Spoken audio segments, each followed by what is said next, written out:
ಮನೆಗೆ ಯಾರೋ ಅತಿಥಿಗಳು ಬಂದಿರಬಹುದು ಅಂತ ನಾನು ಅನ್ಕೊಂಡಿದ್ದೆ. ಆದ್ರೆ ನಮ್ಮ ಮನೆಗೆ ಬಂದಿರೋದು ಬೆಂಗಳೂರಲ್ಲಿ ನನ್ನ ಬೆನ್ನು ಹತ್ತಿರೋ ಬೇತಾಳ ಭೂತ ಅಂತ ನಾನು ಅನ್ಕೊಂಡಿರ್ಲಿಲ್ಲ.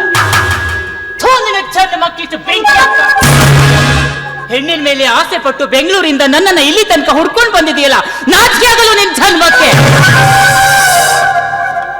ಮಾತನಾಡೋ, ನಿನ್ನನ್ನ ಕೇಳ್ತಾ ಇರೋದು. ಅಂಬಿಕಾ, ಬಗ್ಗೆ ಇಷ್ಟೊಂದು ಆಸೆ ಇಟ್ಕೊಳ್ಳೋದು ಸರಿಯಲ್ಲ. ಬರಬೇಕಾದವರ ಮನೆಗೆ ಬಂದಿದ್ದೀನಿ ಅಂಬಿಕಾ. ಹೆಚ್ಚು ತಪ್ಪಿ ಮತ್ತೊಬ್ಬರ ಮನೆಯಲ್ಲಿ ಕಾಲಿಡಬೇಕು ನಾನೊಂದು ಲಜ್ಜೆಗೆಟ್ಟ ಪುರುಷವಲ್ಲ. ನೋಡಂಬಿಕಾ, ನಾನು ಯಾರು ಅಂತ ನೀನು ಅರ್ಥಕೊಂಡಿಲ್ಲ. ಅರಿತುಕೊಂಡಿದ್ರೆ ನಾನು ಬರೋ ಮುನ್ನವೇ ಬಾಗಿಲಲ್ಲೇ ನಿಂತು ನನಗಾಗಿ ಸ್ವಾಗತ ಮಾಡಿ ಕರ್ಕೋತಾ ಇದ್ದೀನಿ. ಅಂಬಿಕಾ, ಇವರ ಧನರಾಜ ದಣಿ ಹತ್ರ ಕೆಲಸ ಮಾಡೋ ರುದ್ರನ ಮಗಳು ತಾನೇ? ಏನಾಗ್ಬೇಕಾಗಿದೆ ನಿನಗೆ? ನೀನ್ ಯಾಕೆ ಇಲ್ಲಿಗೆ ಬಂದೆ? ಬರಬೇಕು ಅಂತ ಬಯಸ್ತೀನಿ ನಾನಲ್ಲ. ಆ ರುದ್ರ ಧನರಾಜರ ದಣಿ ಹತ್ರ ಮಗಳ ಮದುವೆಗೆ ಖರ್ಚಿಗೆ ಅಂತ ಹಣ ಕೇಳಿದ್ದಂತೆ. ಆ ಹಣನ ಕೊಟ್ಟು ಬಾ ಅಂತ ನನ್ನನ್ನು ಕಳಿಸಿದ್ರು. ನಾನು ಬಂದಿದ್ದು ರುದ್ರ ನನಗೆ ಅಂತ. ಆದ್ರೆ ನಾ ಬಯಸಿದ ಹಕ್ಕಿ ಈ ಮನೆಯಲ್ಲಿ. ಈಗ ಅರ್ಥ ಆಯ್ತು ಅಂಬಿಕಾ, ಬರಬೇಕಾದವರ ಮನೆಗೆ ನಾನು ಕಾಲಿಟ್ಟಿದ್ದೀನಿ ಅಂತ. ಅಂದ್ರೆ ಸುತ್ತ 40 ಹಳ್ಳಿಗೆ ನ್ಯಾಯ ಹೇಳುವ ನ್ಯಾಯಾಧೀಶರಾದ ಇವರ ಧನರಾಜ ದಣಿಯ ಏಕೈಕ ಪುತ್ರ ಮಹಾಂತೇಶ ದಣಿ ಅಂದ್ರೆ ನಾನು. ಯಾಕೆಂಬಿಕಾ, ಮೈಯಲ್ಲಿ ಹರಿದ ರಕ್ತ ಹತ್ತಿಬಿಟ್ಟಿತ್ತು, ಅಥವಾ ನಿಂತ ನಡೆಯ ನಮ್ಮದೈತೆ, ಅಥವಾ ಮಾತನಾಡುವ ನಾಲಿಗೆ ನಾಚಿಕೊಂಡಿದ್ದ? ಹೇಳಂಬಿಕಾ, ನಾನು ನಿನ್ನ ಪ್ರೀತಿಯನ್ನ ಬಯಸದ್ದು ತಪ್ಪಾಯ್ತಾ? ಹೇಳಂಬಿಕಾ, ಹೇಳು. ನೀನು ಧನರಾಜ ದಣಿಯವರ ಮಗನ? ನನಗೆ ತುಂಬಾ ವ್ಯಥೆಯಾಗ್ತಾ ಇದೆ. ತುಂಬಾ ವ್ಯಥೆಯಾಗ್ತಾ ಇದೆ. ಯಾಕೆ? 10 ಜನರಿಗೆ ಪಾಠ ಹೇಳೋ ಶಿವಶರಣರ ಮಠದಲ್ಲಿ ಪಾಠ ಹೇಳೋ ಗಿಳಿ ಹುಟ್ಟಲಿಲ್ಲ, ಎಲುಬು ತಿನ್ನೋ ನಿನ್ನಂತ ನಾಯಿ ಹುಟ್ಟಲ್ಲ ಅಂತ ವ್ಯಥೆಯಾಗ್ತಾ ಇದೆ. ಮುಚ್ಚೆ ಬಾಯಿ ಹುಚ್ಚು ಹೆಣ್ಣೆ, ಬಾಯಿಗೆ ಬಂದಂತ ಬೆಳಕು ಆದ್ರೆ ಇದೆ ನಿಂತ ನೆಲದಲ್ಲಿ ನಿನ್ನನ್ನ ಸುಟ್ಟು ಪಾಲನೆ ಮಾಡ್ಬಿಡ್ತೀನಿ. ಅಕ್ಷರ ಅಂಬಿಕಾ, ನಾನು ಯಾರು ಅಂತ ತಿಳ್ಕೊಂಡಿದ್ಯಾ? ಸಾವಿರಾರು ಜನಗಳಿಗೆ ದಿನನಿತ್ಯ ಅನ್ನ ಹಾಕುವ ಮನೆತನ ನನ್ನ ಮನೆತನ. ನಾನು ಮನಸ್ಸು ಮಾಡಿದ್ರ ನಿನ್ನಂತ 10 ಹೆಣ್ಣುಗಳನ್ನ ನನ್ನ ಮನೆ ಅಂಗಳದಲ್ಲಿ ಸಾಲಾಗಿ ನಿಲ್ಲಿಸಬಲ್ಲೆ. ಆದ್ರೆ ನಿನ್ನನ್ನೇ ಕಟ್ಟಿಕೊಳ್ಳಬೇಕೆಂಬ ಹುಚ್ಚು ನನ್ನ ಮನಸ್ಸಲ್ಲಿ ಮನೆ ಮಾಡಿಬಿಟ್ಟಿದೆ ಕಣೆ. ನಿಜವಾಗಿಯೂ ನಿನ್ನ ಹೆಚ್ಚಿನ ಮಾತುಗಳು ನನಗೆ ಬೇಕಾಗಿಲ್ಲ. ನೀನ್ ಏನೇ ಹೇಳಿದ್ರು ಸರಿ, ನಿನಗೆ ದಕ್ಕುವ ಹೆಣ್ಣು ನಾನಲ್ಲ. ನನ್ನ ಈ ಪ್ರೀತಿ, ಪ್ರೇಮ, ನನ್ನ ಮನಸ್ಸು, ನನ್ನ ಹೃದಯ ಏನೇ ಇದ್ರು ನನ್ನ ಅರವಿಂದನಿಗೆ ಮಾತ್ರ ಮೀಸಲು. ನನ್ನ ಜೀವನದಲ್ಲಿ ಕೊನೆಯ ಉಸಿರು ಇರೋ ತನಕನು ಕಷ್ಟನೇ ಇರಲಿ, ಸುಖನೇ ಇರಲಿ, ನೋವೇ ಇರಲಿ, ನಲಿವೇ ಇರಲಿ, ಏನೇ ಇದ್ರೂ ಕೂಡ ನನ್ನ ಅರವಿಂದ್ ಜೊತೆ ಬಾಳಿ ಬದುಕ್ತೀನಿ ಹೊರತು ನಿನ್ನಂತವನ ಹತ್ರ ಬರೋದಕ್ಕೂ ಕೂಡ ನಾನು ಇಷ್ಟಪಡೋದಿಲ್ಲ. ನಾನು ನಿನಗೆ ಒಂದು ಮಾತು ಕೇಳ. ನನ್ನ ಜೀವನದಲ್ಲಿ ಬದುಕು ಆಗೋದಾದ್ರೆ ನಿನ್ನಂತ ನಾನು ನಂಬ್ಕೊಂಡಿದ್ದೇನೆ. ನನ್ನ ಹೃದಯದಲ್ಲಿ ನಿನ್ನನ್ನು ಇಟ್ಟು ಪೂಜಿಸ್ತಾ ಇದ್ದೇನೆ. ಹೀಗಿರುವಾಗ ಒಂದು ಮಾತು ಹಾಕಿ, ಸಾವಿರ ಮಾತನ್ನು ಕೇಳು, ಉತ್ತರ ಕೊಡ್ತೀನಿ. ಮನುಷ್ಯ ಹೊಟ್ಟೆ ಹಸಿದಾಗ ಏನನ್ನ ತಿಂತಾನೆ? ಇದೇನ್ ಪ್ರಶ್ನೆ ಅಂಬಿಕಾ? ಮನುಷ್ಯ ಹೊಟ್ಟೆ ಹಸಿದಾಗ ಹೊಟ್ಟೆಗೆ ಅನ್ನನ ತಿಂತಾನೆ. ಅಲ್ಲ, ಈ ಅನ್ನವನ್ನು ತಿನ್ನುವ ಬದಲು ಸಗಣಿಯನ್ನ ಯಾಕೆ ತಿನ್ನಬಾರದು? ಮನುಷ್ಯ ಅಂತ ಹುಟ್ಟಿನ ಮೇಲೆ ಅನ್ನ ತಿನ್ನೋ ಬದಲು ಹೊಟ್ಟೆಗೆ ಸಗಣಿಯನ್ನು ಯಾವತ್ತೂ ತಿನ್ನಾರ. ಆದ್ರೆ ನೀನೀಗ ಮಾಡೋದಕ್ಕೆ ಹೋಗಿರೋ ಕೆಲಸ ಏನಾಗಿದೆ ಗೊತ್ತಾ? ನೀನು ಸಗಣಿ ತಿಂದ ಹಾಗೆ. ನೋಡು, ನಿನ್ನ ಎಚ್ಚರಿಕೆ ಅಥವಾ ಉಪದೇಶದ ಮಾತುಗಳು ನನಗೆ ಬೇಕಾಗಿಲ್ಲ. ನನಗೆ ಬೇಕಾಗಿರೋದು ಒಂದೇ, ಈಗ ಎರಡರಲ್ಲೂ ಒಂದಾಗಬೇಕು. ಒಂದು, ನೀನು ನನ್ನ ಪ್ರೀತಿಯ ಪರಿಮಳದ ಹೂವಾಗಿ ನನ್ನ ತೋಟದಲ್ಲಿ ಬಿಗಿಬೇಕು, ಮುತ್ತಾಡಬೇಕು. ಇಲ್ಲ, ಈ ನನ್ನ ಪಿಸ್ತೂಲ್ನ ಗುಂಡಿಗೆ ಆಹುತಿಯಾಗಬೇಕು. ನೋಡಂಬಿಕಾ, ಇನ್ನು ಹೆಚ್ಚಿಗೆ ಸಮಯಾವಕಾಶ ಇಲ್ಲ. ಕೇವಲ ನಿನಗೆ ಒಂದೇ ಒಂದು ನಿಮಿಷ ಕಾಲಾವಕಾಶ ಕೊಡ್ತೀನಿ. ವಿಚಾರ ಮಾಡಿ ನಿರ್ಧಾರ. ನಾನೇನು ಮಾಡಲಿ ಈಗ? ಇವನ ನಿರ್ಧಾರವನ್ನು ಬದಲಾಯಿಸೋದಕ್ಕೆ ಸಾಧ್ಯನೇ ಇಲ್ಲ. ಏನಾದರೂ ಮಾಡಿ ನಾನಿವತ್ತು ಇಲ್ಲಿಂದ ಪಾರಾಗಲೇಬೇಕು. ಈ ಒಂದು ಕ್ಷಣವನ್ನ ನಾನು ಕಳೆದುಕೊಂಡೆ ಅಂತಾದ್ರೆ ಮುಂದೊಂದು ದಿವಸ ನಾನು ನನ್ನ ಅರವಿಂದನನ್ನ ಮದುವೆಯಾಗಿ ಅವನ ಧರ್ಮಪತ್ನಿಯಾಗಿ ಸುಖದಿಂದ ಜೀವನ ಸಾಗಿಸಬಹುದು. ಆಗ ಇವನು ಏನು ಮಾಡೋದಕ್ಕೆ ಸಾಧ್ಯ ಇಲ್ಲ. ಅದಕ್ಕೆ ಏನಾದರೂ ಒಂದು ಚಿಕ್ಕ ನಾಟಕ ಆಡಲೇಬೇಕು. ನೋಡಿ ಮಾಂತೇಶ್, ಬಾಡಿ ಹೋಗಿರೋ ನಿನ್ನ ಮುಖದಲ್ಲಿ ಈಗ ನಗು ಬರ್ತಾ ಇದೆ ಅಂದ್ರೆ ಏನೋ ವಿಶೇಷ. ಅದು ನೀವು ಇಷ್ಟೊಂದು ಶ್ರೀಮಂತರು ಅಂತ ನನಗೆ ಗೊತ್ತಿರಲಿಲ್ಲ. ಇಷ್ಟೊಂದು ಆಸ್ತಿ, ಅಂತಸ್ತು, ಐಶ್ವರ್ಯ ಎಲ್ಲ ಇದೆ ಅಂದಾಗ ನಿಮ್ಮನ್ನ ನಾನು ಯಾಕೆ ಒಪ್ಕೊಳ್ಬಾರ್ದು ಅಂತ ಮನಸ್ಸು ಹೇಳ್ತು. ಅದಕ್ಕೆ ಇವತ್ತಿಂದ ನೀವೇ ನನ್ನ ಪ್ರಿಯಕರ. ಬೇಕಾದ್ರೆ ನಡೆಯಬೇಕಾಗಿರೋ ನನ್ನ ಮತ್ತು ಅರವಿಂದನ ಮದುವೆ ನಿಂತು ಹೋಗ್ಲಿ. ಇವತ್ತಿನಿಂದ ನನ್ನ ಹಾಗೂ ನಿಮ್ಮ ಪ್ರೇಮದ ಪಾಠ ಆರಂಭವಾಗ್ಲಿ. ಅಂಬಿಕಾ, ಇನ್ನಲ್ಲೊಂದು ಪ್ರಶ್ನೆ ಕೇಳ್ತಾ ಇದ್ದೀನಿ. ಕೇಳಿ. ಹೆಣ್ಣಿಗೆ ಹೆಚ್ಚಿಗೊಂದು ಬುದ್ಧಿ ಅಂತಾರೆ, ಆದ್ರೆ ಈ ನಿನ್ನ ಬುದ್ಧಿಯಲ್ಲಿ ಮಸಿ ಇಲ್ಲ ತಾನೆ? ಚಿಚೆ, ಮಸಿ ಬೆಳೆಯೋದಾ, ಮೋಸ ಮಾಡೋದಾ?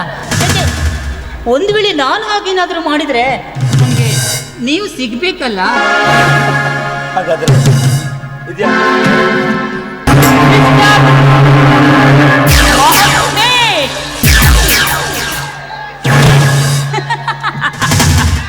ಹೆಣ್ಣು ಅಂದ್ರೆ ನಿನ್ನ ದೃಷ್ಟಿಯಲ್ಲಿ ನೀನು ಸಣ್ಣ ಜಾತಿ ಹುಳ ಅಂತ ಅಂದ್ಕೊಂಡೆ ಅಲ್ಲ? ನೋಡು, ಯಾಕೆ ನಿನ್ನ ಮೈಯಲ್ಲಿ ಹರಿತಾ ಇರೋ ರಕ್ತ ಹೆಪ್ಪುಗಟ್ಟೋಯ್ತಾ? ಧೈರ್ಯ ಕುಗ್ಗೋಯ್ತಾ? ನೀನು ಬದುಕಬಾರ್ದು. ಹೆಣ್ಣು ಒಂದು ಸಾರಿ ಒಬ್ಬರಿಗೆ ಮನಸ್ಸು ಕೊಟ್ಲು ಅಂತಾದ್ರೆ ಜೊತೆ ಬಾಳಿ ಬದುಕ್ತಾರೆ ಹೊರತು ಸಿರಿವಂತಿಕೆಗೆ ಆಸೆ ಪಡುವವಳಲ್ಲ ನಾನು. ನಾನು ಹೊರಟೋಗ್ತೀನಿ. ಹೊರಟೋಗು. ಅಲ್ಲ ಸರ್, ನಮಸ್ಕಾರ.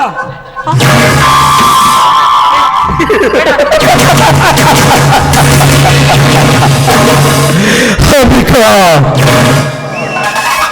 ನೀನು ಎಷ್ಟಾದ್ರೂ ಒಂದು ಹೆಣ್ಣು ಕಡೆ. ಗಂಡಿಗಿಂತ ಮನಸ್ಸಿನ ಕಟ್ಟಿ ಹೆಣ್ಣಿಗಿರೋಲ್ಲ ಅಂತ ಇನ್ನೊಂದು ಹೇಳಿದ್ರು. ಅದು ಇವತ್ತು ನಿಜವಾಯ್ತು ಕಣೆ.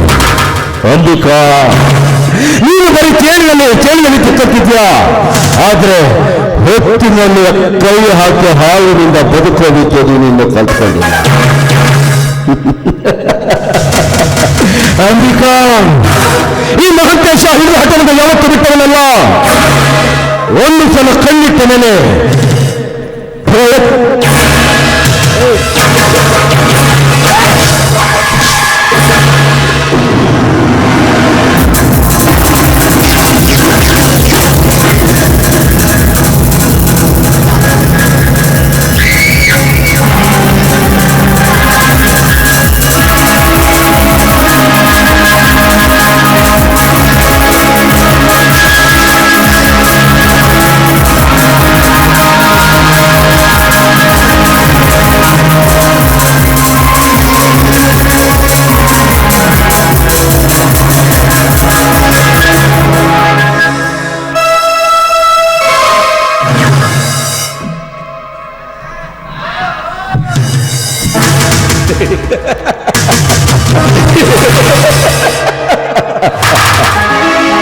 ನೋಡಿದ್ರಲ್ಲ ಎಲ್ಲರೂ, ಈ ಮಹಂತೇಶನ ಮನಸ್ಸು ಎಂತ ಇರುತ್ತಾ? ಇನ್ನು ಮುಂದೆ ಅಷ್ಟೇ ಈ ಮಹಂತೇಶನ ಇಚ್ಛೆಗೆ ಯಾರಾದ್ರೂ ಕೃತ್ಯ ಕರೆಸುವಂತಾದ್ರೆ ನೆನ್ಪಿಟ್ಕೊಳ್ಳಿ, ಅವರಿಗೂ ಇದೇ ಪರಿಸ್ಥಿತಿ. ಅಂಬಿಕಾ, ನಿನ್ನ ಯೌವನದ ಹೊಳೆಯನ್ನು ಮೊದಲನೇ ಅಂಬಿಗ ನಾನಾಗಿದ್ದೇನೀಗ. ಇಂದು ಈ ಕ್ಷಣವನ್ನು ನಾನು ಕಳೆದುಕೊಂಡಿದ್ರೆ ಅರವಿಂದನೊಂದಿಗೆ ನೀನು ಹೊಸಮಣಿ ಹೋಗ್ತಾ ಇದ್ದೆ ಅಲ್ವಾ? ನೋಡಿ ಹೇಗಿದೆ ವಿಚಿತ್ರ. ಯಾರ ಹೂವು ಯಾರ ಮುಡಿಗೆ?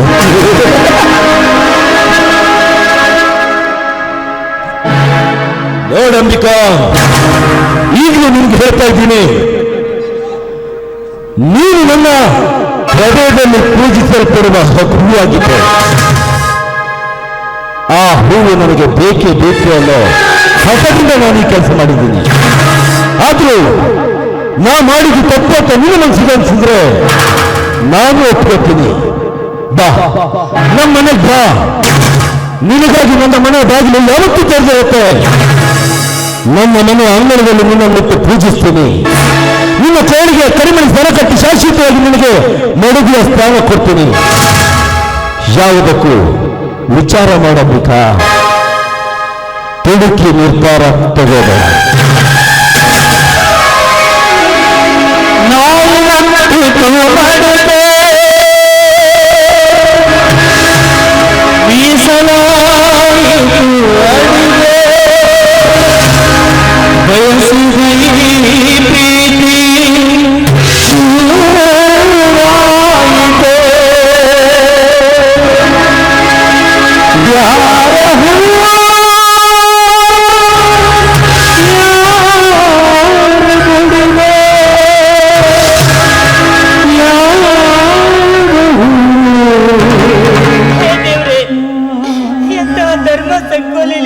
ಬಂಧಿಸ್ತಾ ಇದೆಯಾ ನೀನು? ನಾನು ಮನಸ್ಸಿದ ಅರವಿಂದನನ್ನು ಮದುವೆಯಾಗಿ ಅವನ ಜೊತೆ ಬದುಕಬೇಕು ಅಂತ ಎಷ್ಟೊಂದು ಆಸೆ ಆಕಾಂಕ್ಷೆಗಳ ಆಶಾ ಗೋಪುರವನ್ನು ಕಟ್ಕೊಂಡಿದ್ದೆ ನಾನು. ಆ ನನ್ನ ಆಸೆಗಳೆಲ್ಲ ನಿರಾಸೆಯಾಗೋಯ್ತು. ಈ ಮಹಾಂತೇಶನ ಕೆಟ್ಟ ಬುದ್ಧಿಯಿಂದ ನಾನಿವತ್ತು ನಾಯಿ ಮುಟ್ಟಿದ ಮಡಿಕೆಯಾಗ್ಬಿಟ್ಟೆ.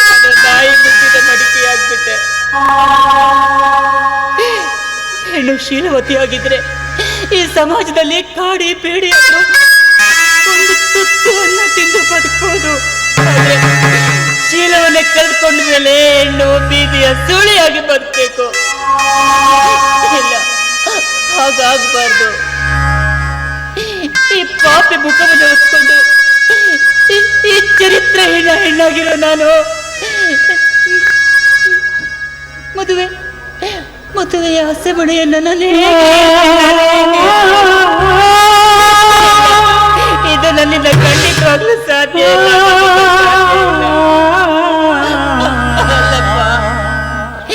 ಅಲ್ಲಪ್ಪ, ನಿನ್ನೆ ತಾನೇ ನೀನೇ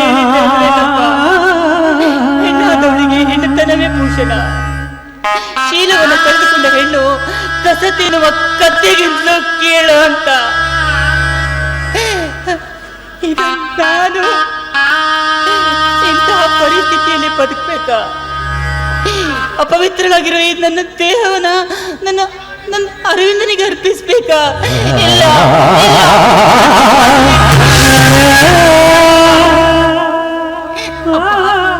ಹೆಂಡತನವನ್ನು ಉಳಿಸ್ಕೊಂಡು ಹುಟ್ಟಿದ ಮನೆಗೂ ಕೊಟ್ಟ ಮನೆಯೂ ಬೆಳಗುವ ಜ್ಯೋತಿ ಆಗ್ಬೇಕು ಅಂತ ಆಸೆ ಪಟ್ಟೆ. ಆದ್ರೆ ನನ್ನಿಂದ ನಿನಗೆ ಇಂಥ ಶಿಕ್ಷೆ ಕಾದಿದೆ ಅಂತ ಗೊತ್ತಿರ್ಲಿಲ್ಲಪ್ಪ. ದಯವಿಟ್ಟು ನನ್ನನ್ನು ಕ್ಷಮಿಸ್ಬಿಡಪ್ಪ. ನಾನಂತೂ ಖಂಡಿತವಾಗ್ಲೂ ಬದುಕಿರೋದಿಲ್ಲಪ್ಪ.